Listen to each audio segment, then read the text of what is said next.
ارے کھولو شالم بھائی، کب سے کھول رہے ہیں یار؟ او شالم بھائی،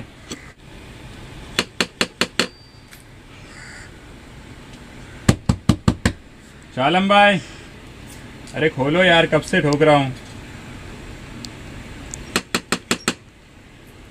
کیا یار کھول رہے بھی نہیں یار، کام سے آیا تھا ابھی، خود ہی ٹائم بتا اور آپ تک آئے نہیں. او شالم بھائی، ارے یار سو گئے کیا یار؟ کیا یار فک.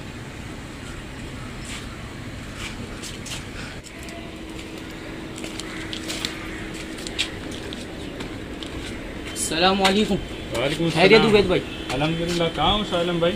بھائی میں مارکیٹ گیا ہوا تھا.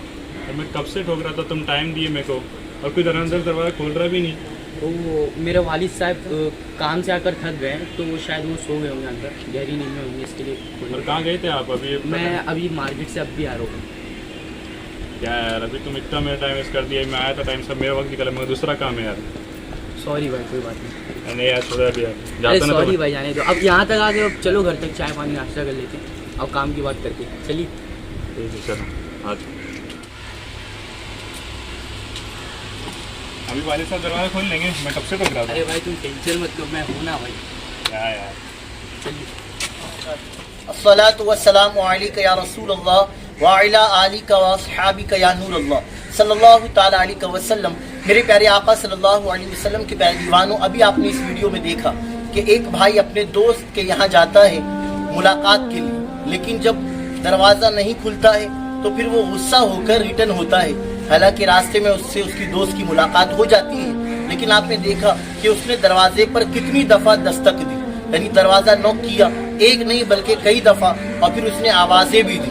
اس طرح آپ کے ساتھ بھی کبھی ہوا ہوگا کہ آپ اپنے کسی رشتہ دار کے یہاں گئے یا کسی دوست کے یہاں گئے اور اس نے دروازہ تاخیر سے کھولا، یا پھر کبھی دروازہ کھلا ہی نہیں تو آپ ناراض ہو کر چلے جاتے ہو، آپ کو غصہ بھی آتا ہے. لیکن میں آپ کو بتاؤں، رحمت عالم صلی اللہ علیہ وسلم نے ارشاد فرمایا، تم میں سے جب کوئی اپنے مومن بھائی کے یہاں جائے تو 3 مرتبہ دروازے پر دستک دے، 3 مرتبہ آواز دے، 3 مرتبہ سلام کہے، اور جب اندر سے آواز ہے کون تو آپ جواب میں اپنا نام بتائیں کہ میرا نام یہ ہے. پھر اندر سے اجازت ہوتی ہے تو آپ گھر میں داخل ہو، ورنہ آپ کو ناراض نہیں ہونا ہے، غصہ نہیں ہونا ہے، بلکہ آپ خوشی خوشی چلے جائیں. لیکن ہمارے یہاں ایسا ہوتا ہے نہیں، بلکہ ہم کسی کے یہاں جاتے ہیں تو بہت سے لوگ پہلی غلطی تو یہ کرتے ہیں کہ لوگوں کے دروازے کے بالکل سامنے آ کر کھڑے ہو جاتے ہیں. اسی طرح بہت سے لوگ بغیر اجازت گھر میں داخل ہو جاتے ہیں، یا پھر دروازے میں سے گھر میں جھانکنے لگتے ہیں، یا کھڑکی کھلی ہے تو دروازے نہیں بلکہ کھڑکی کے ذریعے گھر والوں کو دیکھ لیتے ہیں. تو یاد رہے یہ خلاف سنت ہے، خلاف ادب ہے، اس طرح ہرگز کرنا نہیں چاہیے. اسی طرح یاد رہے کہ ہم کسی کے گھر جائیں اور اگر گھر والا دروازہ نہ کھولے یا تاخیر سے کھولے تو ہمیں اچھا گمان رکھنا ہے. ہو سکتا ہے وہ تلاوت قرآن کر رہا ہو سکتا ہے وہ نماز میں ہو سکتا ہے وہ آرام کر رہا ہو سکتا ہے وہ واش روم میں ہو، کسی وجہ سے آنے میں تاخیر ہوئی، لیکن ہم فوراً بدگمانی کے شکار ہو جاتے ہیں اور ہم نہ جانے کیا کچھ کہہ بیٹھتے ہیں، کیا کچھ سوچ بیٹھتے ہیں. میرے پیارے آقا علیہ السلام کے پیارے جنوں، ایسا بھی تو ہو سکتا ہے کہ آپ کی آواز گھر والے کانوں تک نہیں پہنچی ہوگی، تو یہ ساری چیزوں کا خیال رکھیں.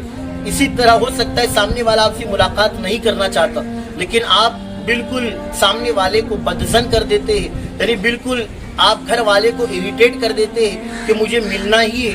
تو یاد رہے کہ اس طرح کی حرکت آپ نہ کریں، بلکہ اپنے اندر تھوڑا سا عقل و شعور لائے، اپنے اندر تھوڑا سی آپ سلجھوی عادت رکھے تو انشاءاللہ یہ آپ کے لیے بہتر ہوگا. اسی طرح ہم کسی کو کال کرتے ہیں اور سامنے والا ایک مرتبہ کال ریسیو نہیں کرتا تو ہم دوسری مرتبہ لگاتے ہیں، پھر فوراً تیسری مرتبہ، پھر چوتھی مرتبہ، یہاں تک کہ ہم بہت دفعہ سامنے والے کو کال کرتے جاتے.